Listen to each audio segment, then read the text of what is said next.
Press वार्ता के दौरान कहा कि फिलाडेल्फी कॉरिडोर खासकर दक्षिण से गजा में दाखिल होने का रास्ता उनके कंट्रोल में होना चाहिए। लेकिन मिस्र और गजा पट्टी के बीच 14 किलोमीटर का ये इतना अहम क्यों है? जबकि मिस्र के विश्लेषकों ने चेतावनी दी है कि मिस्र और गजा के बीच सीमाई पट्टी पर बमबारी से दोनों देशों के बीच हालात तनावपूर्ण हो सकते हैं। दरअसल इस क्षेत्र को सुरक्षा कारणों से बफर जोन कहा जाता है। फिलाडेल्फी कॉरिडोर के उत्तर में भूमध्य सागर और दक्षिण में इस्राएली क्षेत्र करम अबू सालेम है। मिस्र इस्राएल समझौते के तहत इस कॉरिडोर को बफर जोन घोषित किया गया था। इसकी व्यवस्था इस्राएल के पास थी, मगर 2005 में इस्राएल ने ये क्षेत्र खाली कर दिया।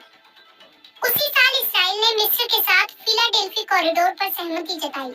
इससे शांति समझौता रद्द या इसमें कोई संशोधन नहीं हुआ, बल्कि दोनों देशों की सैनिक उपस्थिति को सीमित किया गया। प्रोटोकॉल के तहत मिस्र ने गजा की सीमा पर 750 अधिकारी तैनात किए। 2 साल बाद हमास ने गजा की व्यवस्था अपने हाथ में ली और सीमा के फलस्तीनी क्षेत्र का कंट्रोल संभाल लिया। गजा पर इस्राएल की सख्ती के बीच फलस्तीनियों का कॉरिडोर पार करके मिस्र की ओर आना जाना बढ़ गया। इसके बाद से मिस्र ने सीमाई पट्टी पर सुरक्षा कड़ी कर रखी है। कई सालों के दौरान उस सीमाई पट्टी की जमीन के नीचे सैकड़ों सुरंगें बनाई गई हैं।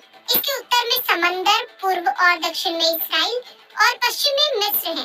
गजा की 23 लाख आबादी के लिए ये सुरंगें लाइफलाइन साबित होती हैं, जिनकी मदद से वहाँ के लोग आना जाना कर पाते हैं। गजा में जारी जंग के दौरान ये देखा गया है कि हमास की सैन्य क्षमता में बढ़ोतरी हुई है। इस्राएल को शक है कि कॉरिडोर के नीचे मौजूद सुरंगों की मदद से हमास को हथियार मुहैया कराए गए हैं। ये गजा के निवासियों के लिए बाहरी दुनिया तक जाने का अकेला रास्ता है। इस्राएल के अधिकारियों ने गजा की पट्टी और दक्षिण इस्राएल के बीच सभी 6 क्रॉसिंग बंद कर रखी हैं। वहीं मिस्र ने अक्सर हमास पर उन लड़ाका गिरोहों के समर्थन का आरोप लगाया है जो मिस्र की सेना को निशाना बनाते हैं। फिर मिस्र को क्या आपत्ति हो सकती है?